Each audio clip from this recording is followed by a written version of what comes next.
Good day, everybody, and welcome to another edition of the Military and Foreign Affairs Network. I am your host, the voice of reason. Today, February 18th, 2022, we are continuing our coverage of the ongoing crisis between Ukraine and Russia. And we have a lot to cover today. We have received intel on additional troop movements by the Russian Federation moving towards the border of Ukraine. And these are additional forces to some of the forces that were reported that have already been deployed. So I'll start right off with that and then kind of look into some other things that are going on as well. So some of the additional forces that are now being deployed, and this does not mean that these are moving into Belarus. These forces could be moving into Belarus and they could also be deployed in other areas near the border of Ukraine.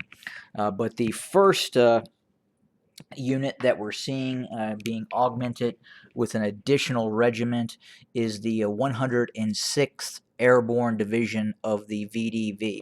So I talked about previously that the 106th had been deployed to Belarus with the 137th Airborne Regiment. But again, it looks like another regiment is now augmenting that force, and that is the 51st Airborne Regiment, also based out of Tula. Additionally, we've heard that elements or the entire 21st Heavy Mechanized Brigade and the 385th Artillery Brigade. Again, these forces are based normally way to the east in Orenburg, and those forces have been redeployed to the border of the Ukraine. And the heavy brigade, usually you don't see within the Russian force construct them identify some of their brigades as heavy brigades, but the 21st Heavy Brigade is very unique in the fact that it operates with two tank battalions instead of one in a traditional motorized rifle regiment, and then it has two mechanized infantry battalions.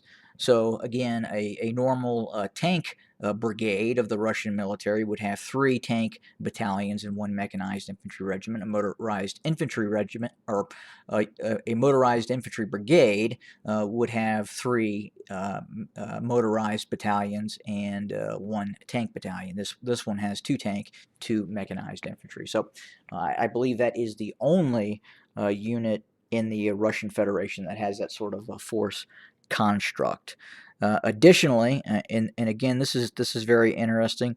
The 200th Motorized Rifle Brigade. That unit is normally based very close to the border of Finland. So they've moved this unit all the way from northern Russia, which is closer to Murmansk in Finland and Norway, and have redeployed this unit all the way towards the border of Ukraine. And one of the reasons why they've probably done that, again, this is more of a Arctic brigade, but at the same time, as the snow melts and you see a dethaw in northern Russia, they have the equipment that can operate with all these rivers and lakes that are in these areas. And again, they are used to operating in very, very muddy environments that occur, especially after the thaw.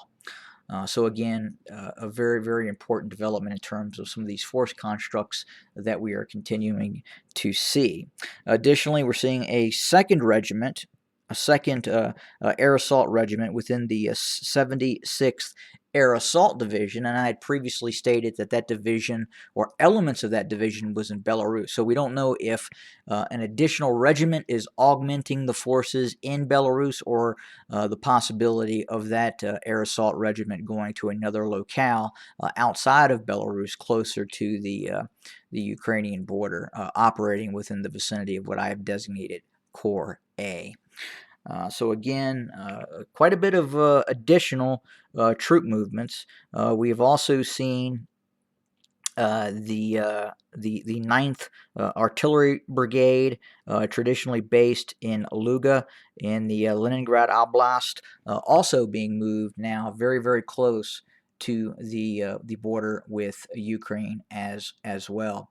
And as I think most people have been seeing a lot of footage of elements of the 4th Guards Tank Division continuing to deploy very close to the Ukrainian border. We also understand that further elements of the 1st Tank Army have also been deployed to very, very close to staging areas, very close to their phase lines and jumping off points near the border of Ukraine. So the buildup continues, and at the same time, we are hearing that the total forces of the Russian Federation now around Ukraine is approximately 190,000 personnel, and some media outlets are now portraying that as a massive increase, and just some of the headlines would indicate that the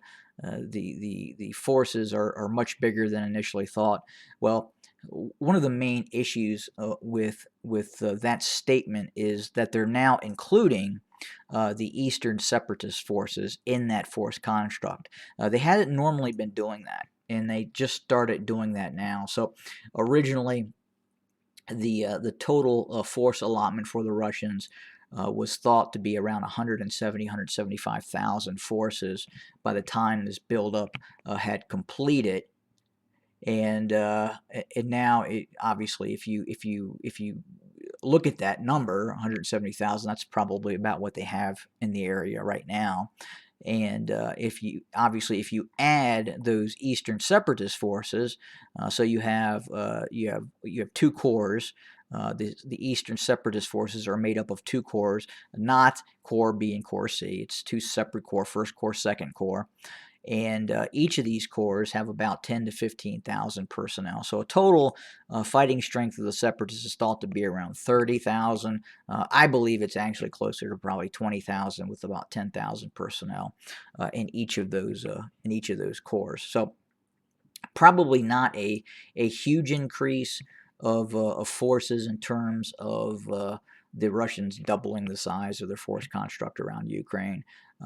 It's still, we're still probably looking at around 100,000 ground force personnel that are now operating in these 4 areas of operations for a possible move into Ukraine. And just a note, I did put what I believe the invasion routes would probably look like. Again, very rudimentary, utilizing Google Earth, but again, that may help a little bit in terms of what I think some of these options are for these operational corps that could move into Ukraine. So Corps A obviously would launch a 2-pronged operation on the east and west side of the Dnieper River, with the goal of encircling Kiev, or moving towards and threatening Kiev, quite possibly to draw forces from other areas where especially